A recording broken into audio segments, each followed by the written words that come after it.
2016 August 1 തിങ്കളാഴ്ച. കോട്ടയം ഏറ്റുമാനൂർ അതിരമ്പുഴ അമ്മഞ്ചേരി എന്ന ഗ്രാമം. പുലർച്ചെ 5 മണി. അവിടെ ഐക്കരക്കുന്നിൽ റബ്ബർ ടാപ്പിംഗ് ജോലിക്കെത്തിയതാണ് തമിഴ്നാട് സ്വദേശിയായ ആർ കുമാർ. ടാപ്പിംഗ് തുടങ്ങിയതേ ഉണ്ടായുള്ളൂ. അല്പം നീങ്ങി ഒരു പോളിത്തീൻ കവറിൽ എന്തോ ഒന്ന് കുമാർ കണ്ടു. ആദ്യം മൃഗങ്ങളുടെ അറവു മാലിന്യമാണെന്നാണ് അയാൾ കരുതിയത്. എന്നാൽ അയാൾ കവർ തുറന്നു നോക്കുവാൻ തീരുമാനിച്ചു. ഇരുണ്ട വെളിച്ചത്തിൽ അയാൾ ആ ഭീകര ദൃശ്യം കണ്ടു. കുറച്ചു സമയം അയാൾ നിശബ്ദനായി. അതിൽ ഒരു സ്ത്രീയുടെ മൃതദേഹമായിരുന്നു. 22 വയസ്സ് മാത്രം പ്രായം വരുന്ന ഒരു സ്ത്രീ. വാർത്ത നാടൊന്നാകെ അറിഞ്ഞു. കേട്ടവരെല്ലാം സംഭവ സ്ഥലത്തെത്തി. പോലീസ് എത്തി മൃതദേഹത്തിൽ നിന്നും കവർ നീക്കിയപ്പോഴാണ് കൊലപ്പെട്ടത് ഒരാളല്ല 2 പേരാണെന്നറിഞ്ഞത്. അതെ, അതൊരു ഗർഭിണിയായിരുന്നു. കവറിനുള്ളിൽ ബെഡ്ഷീറ്റ് കൊണ്ട് മൂടിയ നിലയിലായിരുന്നു മൃതദേഹം.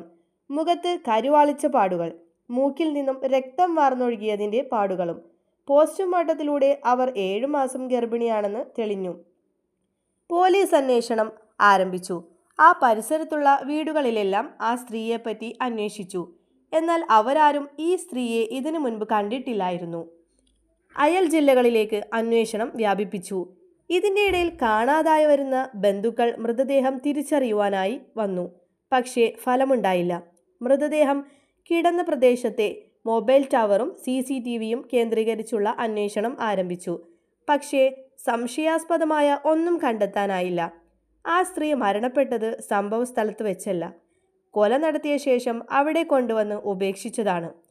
എവിടെ നിന്ന് തുടങ്ങണം, എങ്ങനെ തുടങ്ങണം എന്നറിയാതെ പോലീസ് കുഴഞ്ഞു. എന്നാൽ അവർ വിട്ടുകൊടുക്കുവാൻ തയ്യാറായില്ല. മൃതദേഹം പൊതിഞ്ഞ കവറും ബെഡ്ഷീറ്റിൽ നിന്നും പരമാവധി തെളിവ് ശേഖരിക്കുവാൻ തീരുമാനിച്ചു. അപ്പോഴാണ് ആ കവറിൽ ഒരു ബാർകോഡ് അന്വേഷണ ഉദ്യോഗസ്ഥൻ്റെ കാഴ്ചയിൽപ്പെട്ടത്. ബാർകോഡിന് പിന്നാലെ പോകുവാൻ തീരുമാനിച്ചു. സാധനങ്ങൾ പാഴ്സൽ ചെയ്യാൻ ഉപയോഗിക്കുന്ന ഒരു പ്ലാസ്റ്റിക് കവറായിരുന്നു അത്. MQ എന്ന് ബാർകോഡിനോടൊപ്പം രേഖപ്പെടുത്തിയിരുന്നു. സൗദിയിൽ നിന്നുമാണ് ആ കൊറിയർ വന്നത്. അതും സംഭവം നടക്കുന്നതിന് 1.5 വർഷം മുൻപ്. എന്നാൽ ആർക്കാണ് അത് അയച്ചതെന്നറിയുവാൻ അതിൽ റിസീവറിൻ്റെ അഡ്രസ്സ് ഉണ്ടായിരുന്നില്ല. ഡൽഹിയിൽ നിന്നെത്തിയ പാഴ്സൽ മംഗലാപുരത്തേക്കും അവിടെ നിന്ന് കോഴിക്കോട്ടേക്കും അയച്ചു. എന്നാൽ അവിടെ നിന്നും ആർക്കാണ് പാഴ്സൽ പോയതെന്നറിയുവാൻ പ്രയാസമുണ്ടായിരുന്നു. അവിടുത്തെ പഴയ രജിസ്റ്റർ തപ്പുവാൻ പോലീസ് തീരുമാനിച്ചു. ഒരു ദിവസത്തെ തിരച്ചിലിനൊടുവിൽ ആ വിലാസം കിട്ടി. പേര് ഖാദർ യൂസഫ്, കോട്ടയം ഈരാറ്റുപേട്ട സ്വദേശി. അയാളുടെ മൊബൈൽ നമ്പറും രജിസ്റ്ററിൽ ഉണ്ടായിരുന്നു. മൃതദേഹം കിടന്ന പ്രദേശത്തെ ടവർ ലൊക്കേഷനിൽ ഖാദറിൻ്റെ നമ്പർ ഉണ്ടായിരുന്നു. പോലീസ് അയാളെ വിളിപ്പിച്ചു. കോട്ടയം അതിരമ്പുഴയിലാണ് അയാൾ താമസിക്കുന്നത്. പോലീസ് കൊല്ലപ്പെട്ട സ്ത്രീയുടെ മൃതദേഹത്തിൻ്റെ ഫോട്ടോ അയാളെ കാണിച്ചു. ഇവരെ അറിയാമോ എന്ന് ചോദിച്ചു.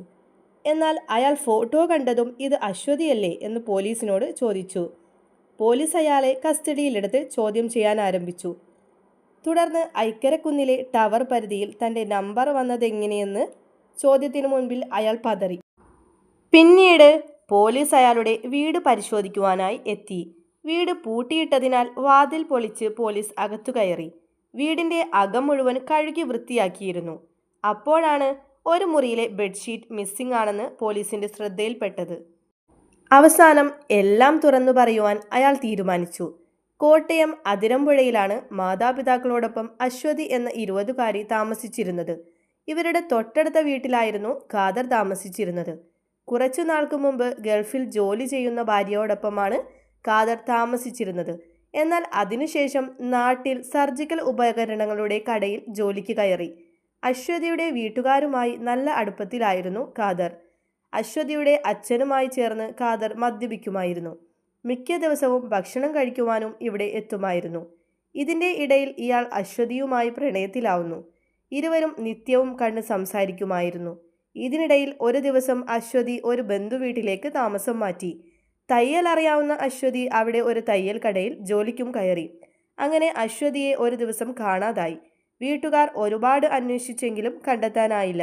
ഒടുവിൽ അശ്വതിയെ കാണാനില്ല എന്ന് പറഞ്ഞ് അച്ഛൻ പോലീസിൽ പരാതി നൽകി. എന്നാൽ അശ്വതിയെ കണ്ടെത്താനായില്ല. അശ്വതി പോയത് ഖാദറിൻ്റെ വീട്ടിലേക്കായിരുന്നു. 1 വർഷം കടന്നുപോയി. അശ്വതി ഗർഭിണിയായി.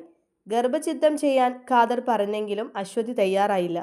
പ്രസവശേഷം കുഞ്ഞിനെ ഉപേക്ഷിക്കാമെന്ന തീരുമാനത്തിൽ ഇരുവരും എത്തി. ഇതിനിടയിലാണ് ഖാദറിന്റെ ഭാര്യ നാട്ടിലേക്ക് വരുന്നുണ്ടെന്ന് അയാളെ അറിയിക്കുന്നത്. ഖാദറിന്റെ ഒരു ബന്ധുവിന്റെ സഹായത്തോടെ അശ്വതിയെ ഒരു ഹോസ്റ്റലിലേക്ക് മാറ്റി. എന്നാൽ യുവതി ഗർഭിണിയാണെന്നറിഞ്ഞതോടെ ഹോസ്റ്റൽ അധികൃതർ പുറത്താക്കി. വീണ്ടും അശ്വതിയെ ഖാദറിന്റെ വീട്ടിൽ എത്തിച്ചു. എന്നാൽ ഇതിന്റെ ഇടയിൽ ഖാദറിന്റെ ഭാര്യ വരുന്ന ഡേറ്റ് വെട്ടിച്ചുരുക്കി നേരത്തെ എത്തുമെന്ന് പറഞ്ഞു.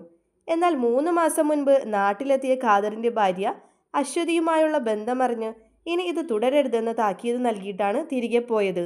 അക്കാരണത്താൽ ഇതിന്റെ ഇടയിൽ ഖാദറിന്റെ ഭാര്യ ജോലി മതിയാക്കി നാട്ടിലേക്ക് വരുന്നു. ഇക്കാര്യം അശ്വതിയോട് പറഞ്ഞപ്പോൾ താൻ ഈ വീട് വിട്ടു പോവില്ല എന്നായിരുന്നു അവളുടെ മറുപടി. പിന്നീട് അവർ തമ്മിൽ വഴക്കായി. കസേരയിൽ ഇരുന്ന അശ്വതിയെ അയാൾ പിന്നിലേക്ക് തള്ളിയിട്ടു. അവളുടെ നെഞ്ചിലും കഴുത്തിലും അയാൾ പൊതിരെ തല്ലി. പിന്നീട് മൂക്കും വായും പൊത്തിപ്പിടിച്ച് മരണം ഉറപ്പുവരുത്തി. പിന്നീട് വീട്ടിനുള്ളിലെ AC മുറിയിൽ മൃതദേഹം ഒരു ദിവസം സൂക്ഷിച്ചു. പിറ്റേ ദിവസം രാത്രി 10 മണിയോടെ മൃതദേഹം ബെഡ്ഷീറ്റ് ഉപയോഗിച്ച് പൊതിഞ്ഞ് പോളിത്തീൻ കവറിലാക്കി കാറിന്റെ ഡിക്കിയിൽ ഇട്ട് പുറത്തേക്ക് കൊണ്ടുപോയി. പല സ്ഥലങ്ങളിലും മൃതദേഹം ഉപേക്ഷിക്കുവാൻ ശ്രമിച്ചെങ്കിലും പറ്റിയില്ല. അപ്പോഴാണ് അയാൾ ആ നാട്ടിലെ റബ്ബർ തോട്ടം അയാളുടെ ചിന്തയിൽപ്പെട്ടത്. സ്ഥലത്തെത്തി മൃതദേഹമെടുത്ത് കാട്ടിലേക്കിട്ടു. ഒരു തെളിവും അവശേഷിപ്പിച്ചിട്ടില്ല എന്ന സമാധാനത്തോടെ അയാൾ വീട്ടിലെത്തി. വീടിന്റെ ഉൾഭാഗം മുഴുവൻ കഴുകി വൃത്തിയാക്കി.